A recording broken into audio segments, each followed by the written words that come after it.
Жерден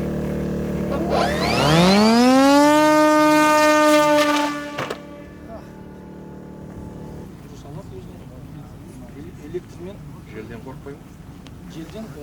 Вот прям конкретно, чтобы он задавал вопросы и ответы получать на них. Если такие же шаговые, но за счет того, что вертикальный взлет посадка удобно использовать. Подойти к ней. Подойти к женщине в камуфляже. Вот, нормально. Молодец.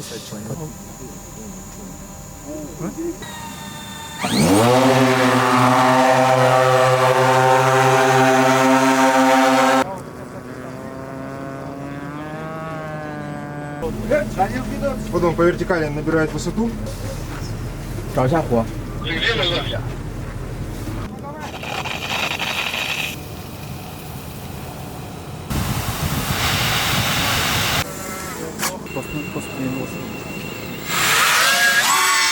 Все вижу. Видишь?